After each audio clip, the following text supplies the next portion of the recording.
नमस्कार, मैं हूं अनिल चौधरी और आप देख रहे हैं आज का सबसे बड़ा मुद्दा।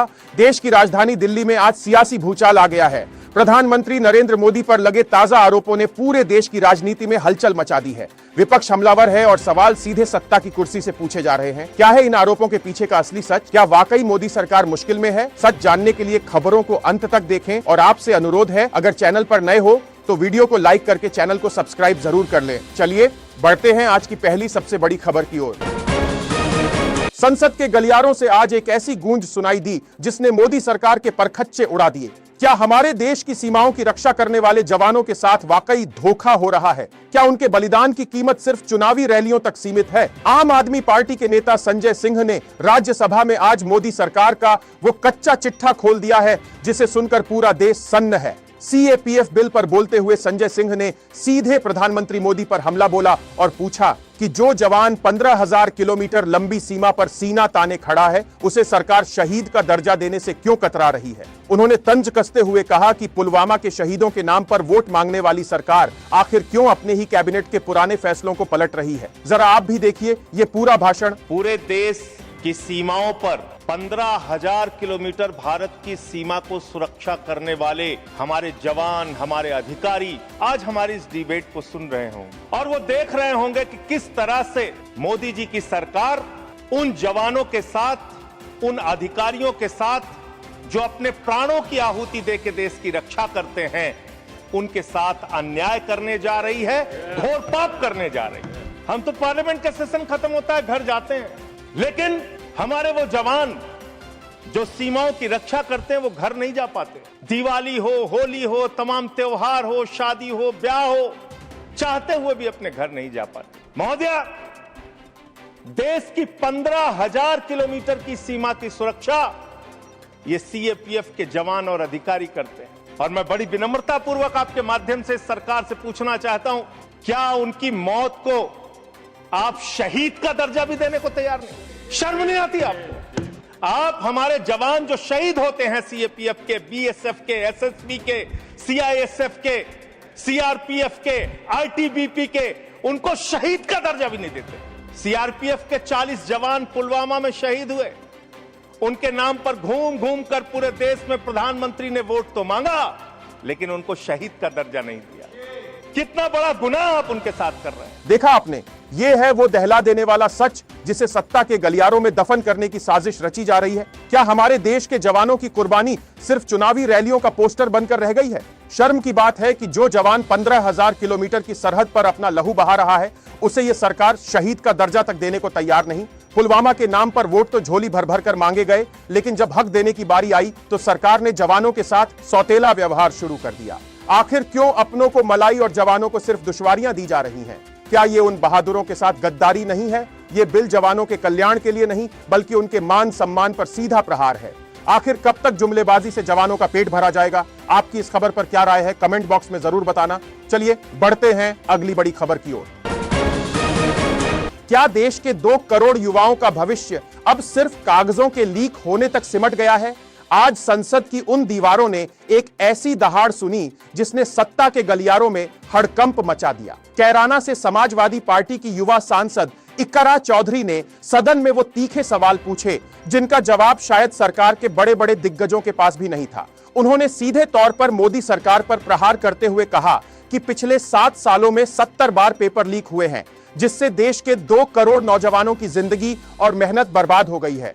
वीडियो को अंत तक देखिए क्योंकि आज सवाल आपकी और आपके बच्चों की तकदीर का है। पिछले 7 साल में देश भर में 70 पेपर लीक हुए हैं जिससे 2 करोड़ युवाओं की जिंदगी बर्बाद हुई है। नीट, नेट और अन्य ऐसे पेपर लीक से हमारे देश की परीक्षा कराने वाली संस्थानों की छवि पर गहरा धब्बा लगा है और जिसके कारण देश के युवा का इस सरकार के निष्पक्ष परीक्षा कराने की क्षमता से भरोसा उठ चुका है।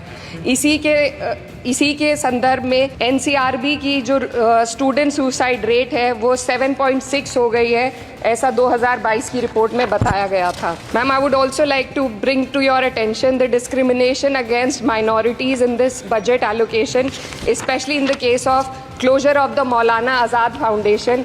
Despite the Prime Minister's vision of minorities progressing with Quran in one hand and computer in the other, this undermines efforts to boost educational opportunities. देखा आपने कैसे संसद की उन 4 दीवारों के भीतर आज सत्ता की चमक फीकी पड़ गई, जब कैराना की युवा सांसद इकरा चौधरी ने मोदी सरकार की नीतियों की धज्जियां उड़ाकर रख दी। क्या यही है वो अमृतकाल जिसका ढिंढोरा पीटा जा रहा है, जहां देश के होनहारों का भविष्य सड़कों पर नीलाम हो रहा है? इकारा ने सदन में वो सच बोला जिसे सुनने की हिम्मत शायद इस हुकूमत में नहीं थी। 7 साल और 70 पेपर लीक, यह महज एक आंकड़ा नहीं है, बल्कि इस निकम्मी व्यवस्था द्वारा 2 करोड़ युवाओं के सपनों का सरेआम कत्ल है। नीट और नेट जैसी परीक्षाओं के नाम पर जो धांधली हुई है, उसने साबित कर दिया है कि सरकार की साख अब रसातल में जा चुकी है। आखिर कब तक भ्रष्टाचार की भेंट चढ़ते रहेंगे हमारे नौजवान? चलिए बढ़ते हैं अगली बड़ी खबर की ओर।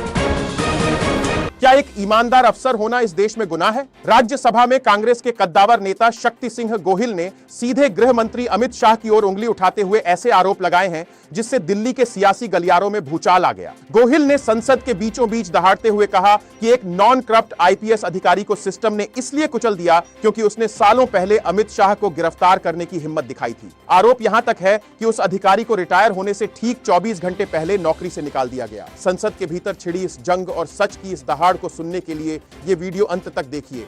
एक नॉन करप्ट अच्छे ऑफिसर को इसलिए परेशान किया जाता है क्योंकि आज के होम मिनिस्टर को उसने अरेस्ट किया था। गुजरात की हाई कोर्ट की डिवीजन बेंच बहुत बेहतरीन आईपीएस ऑफिसरों में से चुन के उसको एक एसआईटी का हेड बनाते, और वो किसी से डरते नहीं है, वो किसी से परचेज नहीं किए जाते हैं, और एक ठीक एसआईटी का काम करके हाई कोर्ट के सामने देते हैं।